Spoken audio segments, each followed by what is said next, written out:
시편 25편 1절 말씀부터 읽겠습니다. 여호와여, 나의 영혼이 주를 우러러 보나이다. 나의 하나님이여, 내가 주께 의지하였사오니 나로 부끄럽지 않게 하시고 나의 원수로 나를 이겨 개가를 부르지 못하게 하소서. 주를 바라는 자는 수치를 당하지 아니하려니와 무고히 속이는 자는 수치를 당하리이다. 여호와여, 주의 도를 내게 보이시고 주의 길을 내게 가르치소서. 주의 진리로 나를 지도하시고 교훈하소서. 주는 내 구원의 하나님이시니 내가 종일 주를 바라나이다. 여기에 말씀까지 읽었습니다. 하나님은 거룩하신 하나님이십니다. 그래서 우리가 그 거룩하신 하나님을 섬기고 믿기 위해서는 그 하나님의 성품인 거룩의 특성을 이해해야 됩니다. 그 하나님은 신의 산에서 이렇게 나타나실 때에 그 거룩한 모습으로 하나님은 나타나셨는데 출애굽기 19장은 그 부분을 자세히 이야기해 주고 있습니다. 하나님은 산 위에 강림하시고 백성에게 경계를 두셨습니다. 하나님은 가까이 다가오셨지만 아무에게나 가까이 올 수 있도록 하지는 않았습니다. 거룩은 바로 접근 불가의 속성을 가지고 있습니다. 그래서 하나님은 성막이라는 공간을 만들게 하셔서 그 성막을 통해서 이스라엘 백성들과 만나시겠다고 그렇게 말씀을 하셨습니다. 출애굽기 25장 8절 말씀을 보면 내가 그들 중에 거할 성막을 그들이 나를 위하여 짓되 이렇게 말씀했습니다. 거룩은 추상적인 개념이 아니라 하나님이 임재하시는 공간의 질서입니다. 그래서 성막의 공간을 이렇게 보면 뜰이 있고 또 안에 성소가 있고 그 더 안쪽에는 지성소가 있습니다. 뜰에는 백성들이 들어갈 수 있는 장소이지만 성소에는 제사장만이 들어갈 수가 있고 지성소에는 대제사장이 이렇게 들어갈 수 있는 장소입니다. 거룩의 그 농도가 점점 더 짙어지는 그런 구조를 우리는 성막을 통해서 볼 수가 있습니다. 레위기에서는 이렇게 거룩한 백성을 이렇게 삼는 이야기가 나오는데 레위기 19장 2절에는 내가 거룩하니 너희도 거룩할지어다 라고 말씀을 하셨고, 여기서 중요한 것은 하나님이 거룩하시기 때문에 백성이 거룩해야 된다는 것입니다.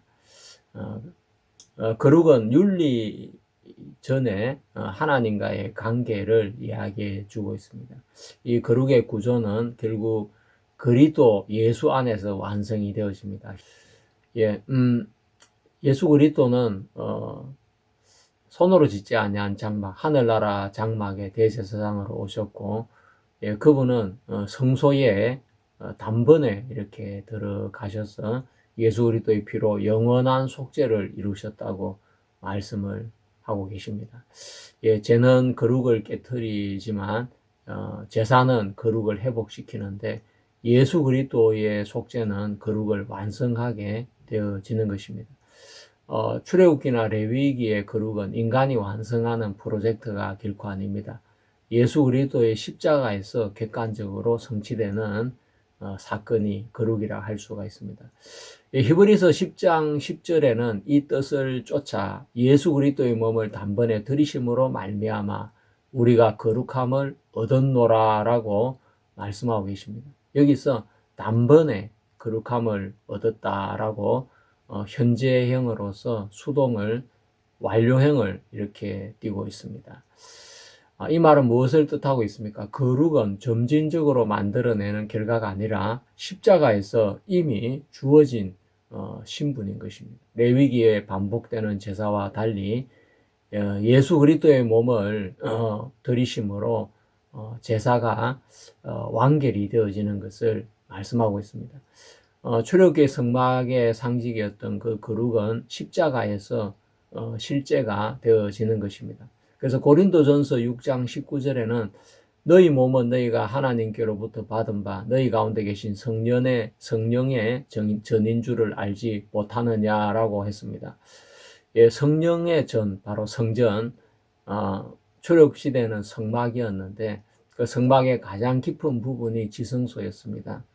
근데 이제 우리의 몸이 하나님이 거하시는 성소가 되었고 지성소가 되었다라고 말씀을 하고 계십니다. 출애굽기에서 하나님은 성막에 거하셨다면 레위기에서는 정결한 자만 그 앞에 설 수가 있고 또 제사장만이 대제사장만이 그 지성소에 염소의 피를 가지고 들어가서 하나님 앞에 제사를 드릴 수 있었습니다.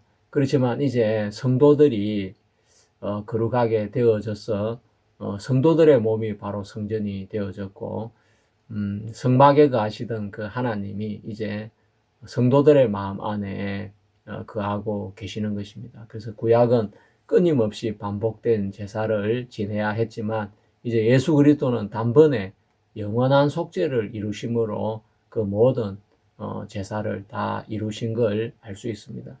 그래서 거룩은 더 이상 이제는 공간의 문제나 의식의 문제, 제사의 문제가 아닌 것입니다. 거룩은 이제 십자가로 정결케 된 자 안에 성령이 거하시는 상태를 말하고 있는 것입니다.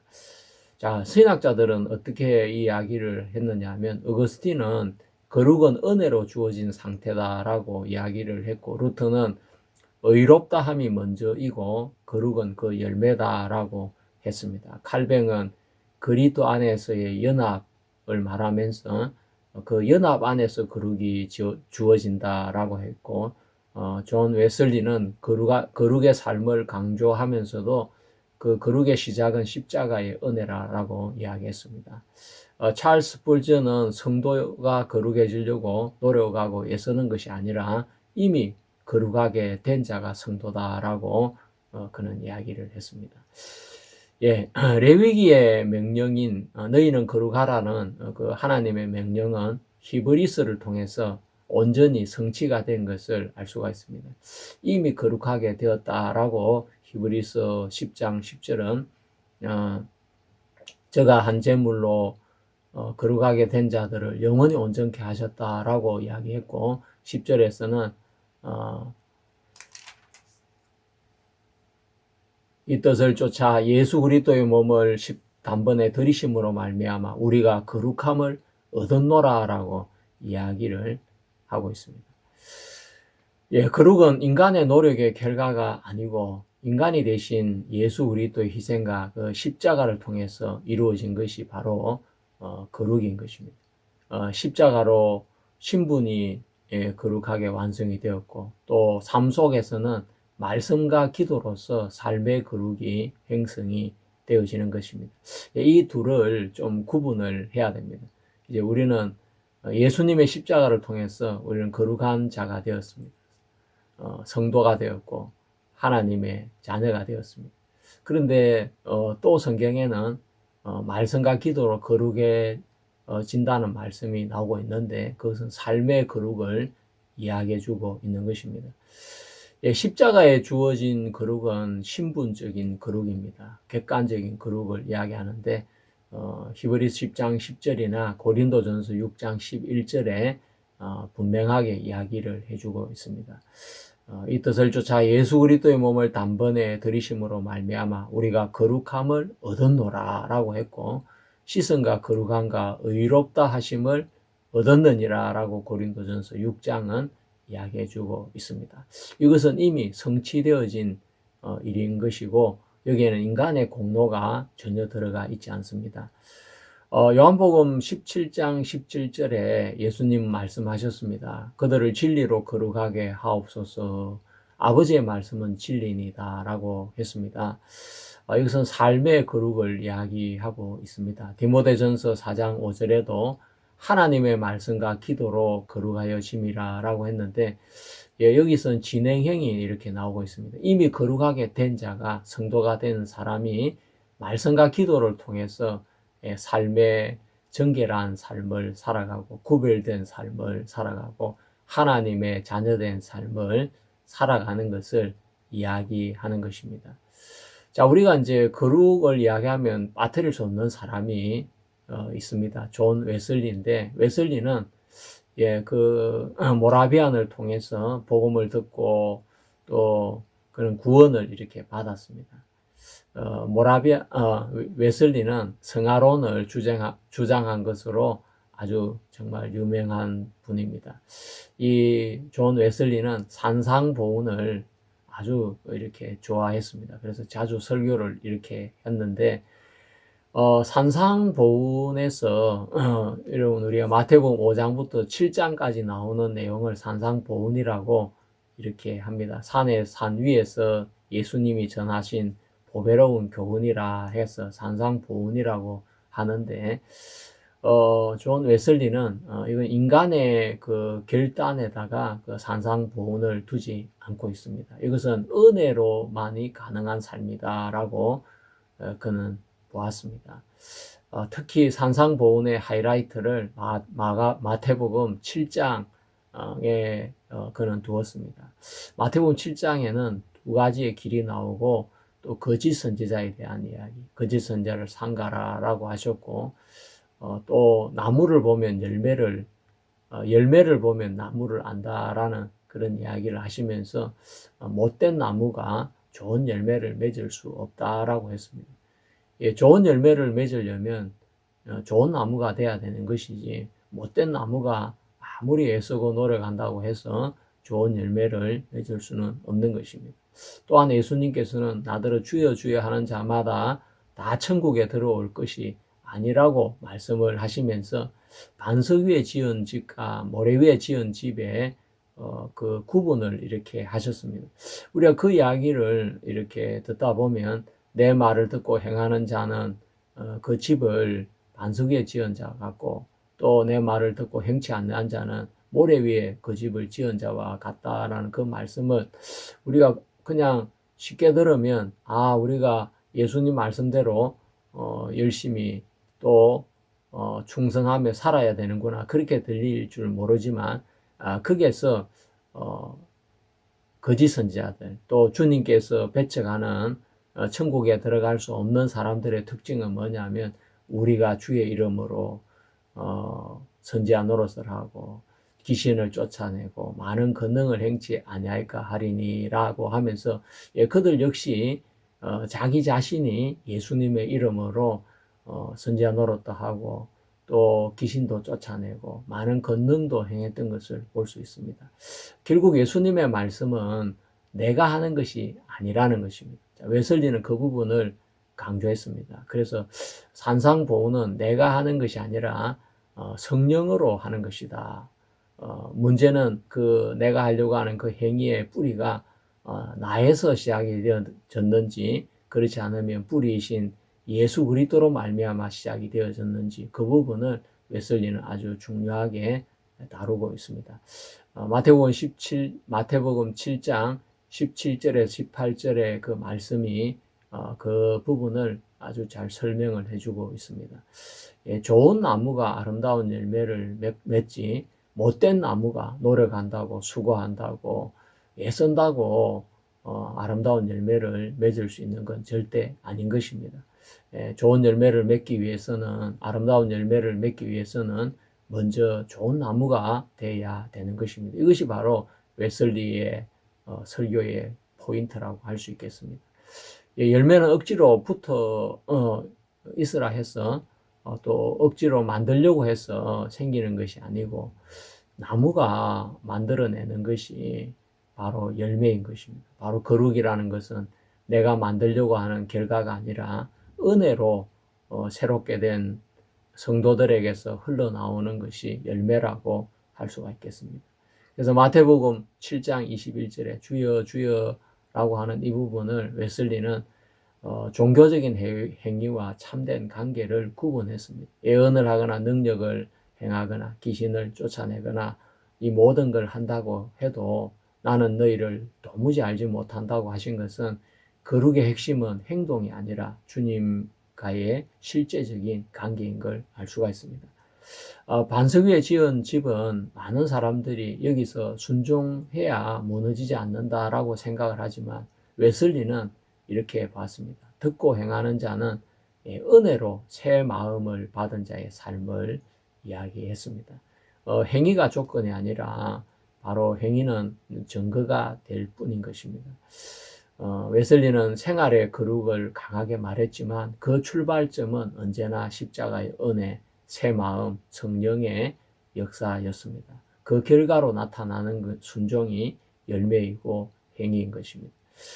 십자가는 우리의 신분을 거룩하게 만들어 주었고 성령께서 우리 안에 거하시면서 존재의 변화가 생기게 되어져서 또 말씀과 기도로 삶이 구별되어지고 거룩해지고 성령의 인도를 받게 되어지고 또 산상보훈을 통해서 변화된 존재에게 삶의 생활의 열매가 열리는 부분들을 우리는 성경을 통해 이렇게 확인할 수 있습니다. 결국 웨슬리는 내가 만들어내는 거룩을 말한 것이 아니고 거룩은 인간의 노력의 결과가 아니라 하나님의 은혜 안에서 세운 성령의 이렇게 열매다라고 이야기하고 있습니다. 우리는 은혜로 시작하고 은혜로 자라고 은혜로 완성된다고 그런 이야기했습니다. 즉 인간이 단계를 밟아서 올라가는 사다리처럼 거룩이 점점점 진행이 되거나 발전이 되어서 하나님 원하는 수준에 도달하는 그런 과정은 결코 아닌 것입니다. 존 웨슬리가 이 성화론을 주장할 때 18세기 영국은 산업혁명이 일어나고 빈 부익부 이런 사회의 여러 가지 갈등이 이렇게 심해지기 시작했던 시절이었습니다. 그리고 당시에 계몽주의 사상들이 일어나고 하면서 신을 부정하고 인간의 이성이나 경험을 존중하는 그런 시대적인 배경이 있었습니다. 그는 은혜는 실제로 변화를 만든다는 점을 아주 강조하면서 눈에 보이는 변화를 그는 강조하기를 시작했습니다. 그래서 구원받은 성도에게 행위를 끌어올리는 것이 목적은 아니지만 성화표라는 것을 만들어서 은혜가 실존하고 있다는 것을 증명하는 장치를 그는 만들었습니다. 웨슬리는 정말 영적인 비밀 일기를 쓰면서 자기가 어떻게 하루하루를 제약에 빠지지 아니하고 하나님이 기뻐하시는 뜻 가운데 거룩하고 선하게 살았는지를 체크할 정도로 그는 굉장히 이런 부분에 민감한 사람이었습니다. 웨슬리가 만든 이 성화표라는 것은 성취의 체크리스트가 아니었습니다. 은혜의 역사에 대한 설명으로 시작을 했지만 그의 언어가 강한 실천을 강조하고 있었고 후대의 때때로 도덕주의로 기울어지게 되었습니다. 그렇지만 원래 웨슬리가 마태복음 7장을 해석한 것은 나무가 열매보다 우선한다는 그 생각이었습니다. 그래서 나무가 좋아야 아름다운 열매가 맺히고 나무가 못된 나무이면 나쁜 열매가 열릴 수밖에 없다. 그래서 바로 거듭난 사람을 통해서 성령께서 좋은 열매를 연다는 그런 내용의 말씀이었습니다. 그렇지만 존 웨슬리의 그 성화 구분은 그 본래의 그 은혜의 가정을 설명하려고 하는 그 원래 취지에서 벗어나서 현실에서는 아주 다르게 작동을 하게 된 것입니다. 나는 지금 몇 단계까지 왔지? 나는 저 사람보다 성화의 단계가 더 높은 단계에 있는가? 더 노력하면 올라갈 수 있을까? 이런 마침 성취 단계를 밟아가는 어떤 그런 과정처럼 웨슬리의 성화 구분은 그렇게 변질이 되게 되었습니다. 은혜의 지도가 아니라 행위의 사다리로 바뀌어 버린 것입니다. 루터나 또 칼뱅은 웨슬리와 좀 다른 부분이 있다면 루터는 그는 정말 하나님의 의를 발견하고 그는 종교개혁을 시작했던 사람이었습니다. 그렇지만 루터의 고민도 있었는데 성도들의 삶에 변화가 나타나지 않는 것이 그의 고민이었습니다. 그래서 루터는 회개에 대한 이야기를 했습니다. 그래서 평생 회개해야 된다 이런 전통이 만들어졌고 칼뱅은 그리스도와의 연합을 통해서 그 부분을 설명하려고 노력을 했습니다.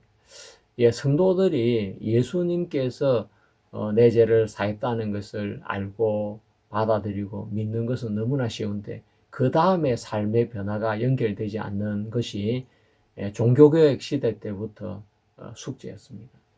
예, 다윗은 어떻게 신앙을 했겠습니까? 다윗은 기름 부음을 받고 나서 그는 어떻게 죄에 빠지지 아니하고 하나님을 붙쫓으며 하나님이 기뻐하시는 거룩한 삶을 살았을까요? 우리는 시편을 통해서 다윗의 그 삶을 들여다 볼 수가 있습니다. 예, 우리는 시편 25편에서 주의 도, 주의 길, 주의 진리, 주의 선하심, 주의 긍휼하심, 주의 인자하심, 또 여호와의 친밀함, 주의 이름 이런 주님과 연관되어져 있는 단어들이 수없이 등장하고 있는 걸 볼 수가 있습니다. 다윗의 마음에는 바로 하나님의 것으로 가득 차 있는 것을 볼 수가 있습니다. 여러분 마음에 예수님 하면 무엇이 생각이 납니까? 그냥 구원만 생각이 납니까? 다윗에게는 주의 도도 있고 주의 길도 있고 주의 진리도 있고 주의 선하심도 있고 주의 긍휼하심도 있고 주의 인자하심도 있고 주의 친밀함도 있고 주의 이름도 있고 아주 이렇게 많은 하나님에 대한 다양한 부분이 그 마음을 채우고 있는 걸 알 수 있습니다. 우리가 커피라는 것도 제가 어렸을 때는 그냥 커피면 커피 하나밖에 없었지만 요즘은 커피 종류가 너무 많지 않습니까? 그것은 바로 문화가 발달하면, 그 부분이 다양해지고, 특성화되어진다는 것입니다. 고기도 마찬가지입니다.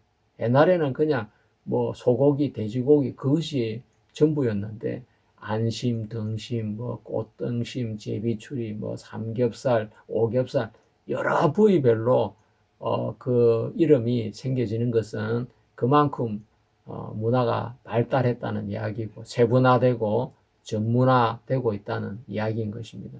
다윗에게 하나님, 정말 보이지 않는 하나님, 그 어떻게 하나님이 추상적인 섬김의 대상으로 끝나지 않고 그 다윗에게는 우리가 시편 18장에서 18편에서 공부한 것처럼 다윗은 하나님을 나의 힘이라고 했고 반석이다, 요새다, 또 피할 바위다, 구원하는 힘이다, 방패다, 산성이다, 구원의 뿌리다, 건지시는 자다, 나의 하나님이다.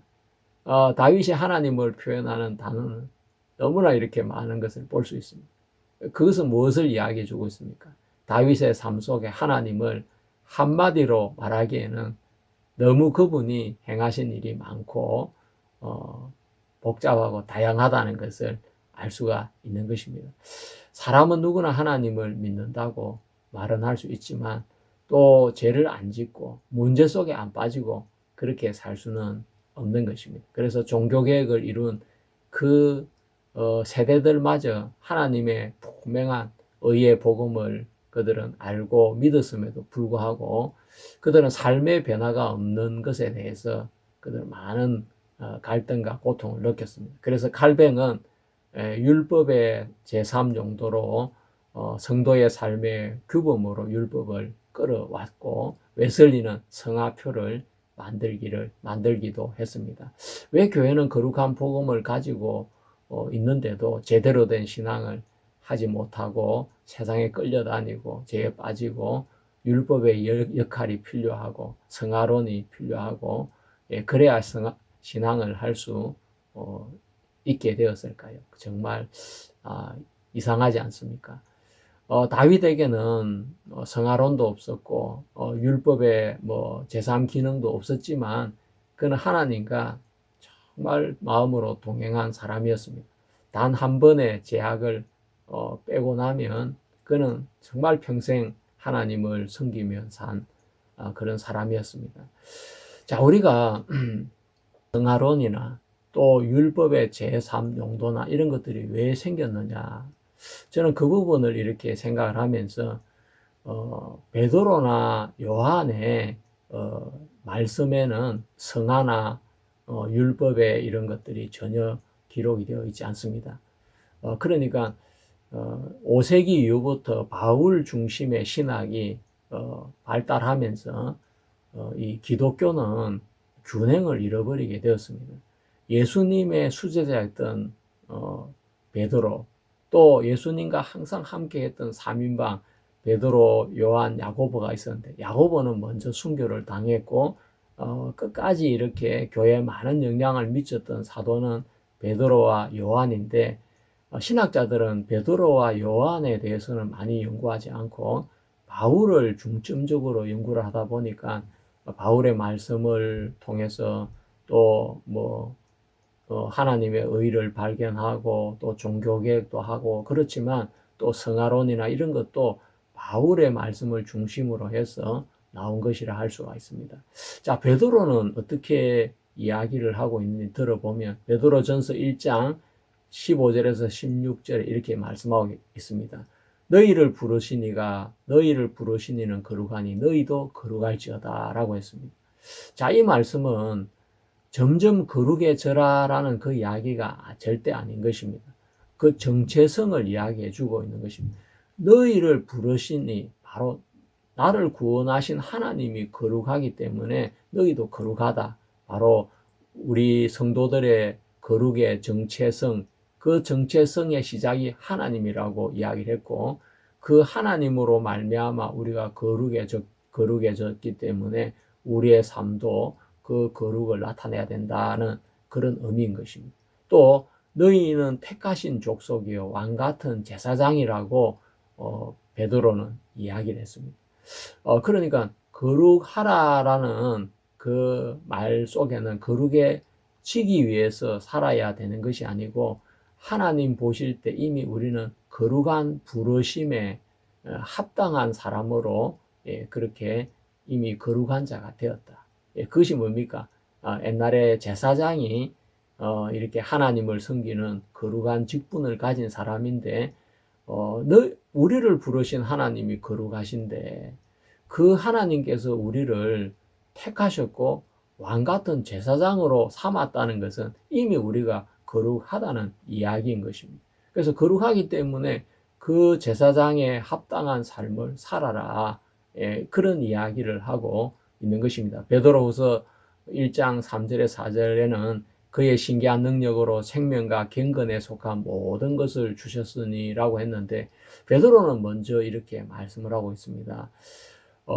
그 다음에 5절의 말씀에는 덕을 더하고 절제를 더하고 또 이런 여러 가지 형제 우애나 이런 걸 더하라고 이야기를 하고 있습니다. 자, 하나님께서 먼저 공급을 해 주셨습니다. 뭘 공급해 주셨습니까? 하나님께서 그의 신기한 능력으로 생명과 경건에 속한 모든 것을 주셨기 때문에 우리는 이제 그 신의 성품에 참여하는 자가 되어졌고 하나님께서 우리에게 은혜를 베풀어 주셨기 때문에 우리는 그의 응답하는 자가 되어졌다는 것입니다. 베드로가 우리 서신을 통해서 말하는 그 거룩은 이미 하나님이 우리에게 주신 그 생명에 참여하는 삶을 이야기해 주고 있는 것입니다. 그래서 베드로는 우리를 보고 거룩해져라, 거룩해지려고 노력을 해라, 성화되려고 애를 써라 그렇게 절대 이야기하지 않았습니다. 사도 요한은 어떻게 말했겠습니까? 사도 요한은 아주 더 단순하고 그렇습니다. 요한복음 15장에 내 안에 거하라라고 이야기했는데 이 포도나무 비유에 대한 이 말씀은 성화라는 구조 자체가 아예 없고 하나님과의 그 연합, 거함을 강조하고 있는 것입니다. 그리고 요한 1서 3장 9절에는 하나님께로 난 자마다 죄를 짓지 아니하나니라고 이야기를 했습니다. 이 구절은 정말 믿지 않는 사람에게 너무 충격적인 이야기 아닙니까?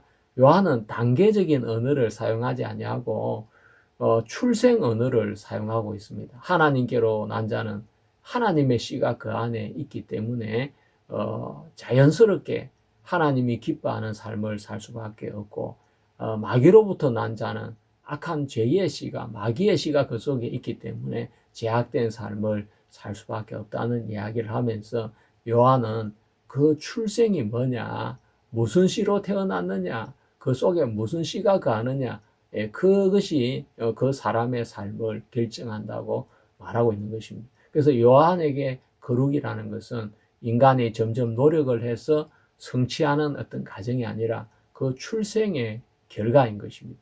그러니까 거룩하게 태어난 사람은 거룩하게 살 수밖에 없고, 또 죄악을 품고 태어난 사람은 죄악 가운데 살 수밖에 없다는 것입니다. 베드로는 거룩한 부르심에 합당하게 살라라고 했다면, 요한은 하나님께로부터 났으니 그 안에 거하라라고 말씀을 하신 겁니다. 예, 두 사람 모두 거룩은 목표가 아닌 것입니다. 거룩은 성도의 정체성의 열매라고 할 수가 있습니다. 그래서 여러분께서 뿌리가 거룩하기 때문에 가지가 거룩하고, 가지가 생명이기 때문에 열매도 생명이 맺힐 수밖에 없다는 것을 고백하시고 믿으시면 됩니다. 우리는 거룩을 만들어내야 되는 사람이 아니라 거룩하신 바로 하나님 안에 사는 사람인 것입니다. 그러므로 우리는 오늘도 주님, 나는 주님 안에 머물겠습니다, 그 한마디면 충분한 것입니다. 다윗은 그리스도를 계시받은 사람이었고 구원의 복음을 은혜로 안 사람이었습니다. 그가 신앙을 하면서 그는 예수 그리스도의 가르침과 아주 똑같은 마음으로 그는 신앙을 했던 것을 볼 수 있습니다. 다윗은 주님을 단순한 섬김의 대상이 아니라 그는 삶의 중심으로 여기고 살았습니다. 시편 25편이 그 이야기를 해주고 있습니다. 시편 25편에 다윗은 이렇게 이야기하고 있습니다.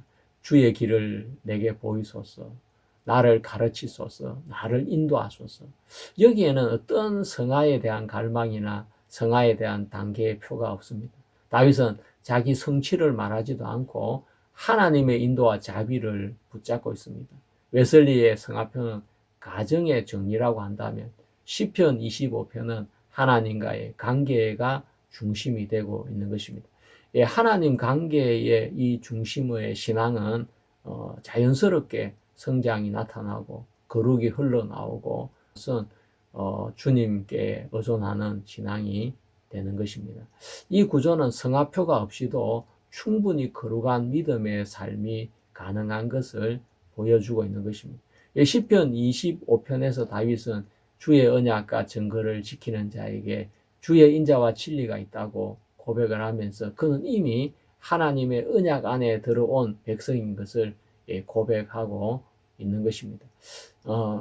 그러나 그 언약 안에는 계속적인 하나님을 의지하는 마음과 또 하나님의 은혜를 구하는 마음이 들어있는 것을 볼 수 있습니다. 여러분도 마음에서 정말 하나님을 매일매일 의지하고 붙잡고 의지하고 산다면, 여러분 이 시대의 다윗처럼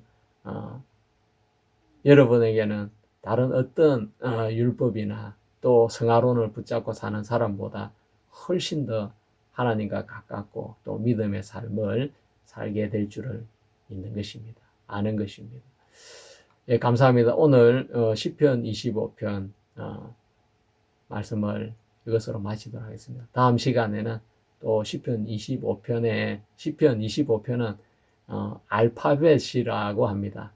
우리 같으면 기역부터 니은, 띠끌, 리을 해갖고 희역까지 쭉 시가 이렇게 연결이 되어서 있는 시인데, 다음 시간에 그 부분에 대해서 같이 공부를 하면서 신약과 어떻게 연결이 되어지는지도 같이 공부해 보겠습니다. 여러분 수고하셨습니다. 감사합니다.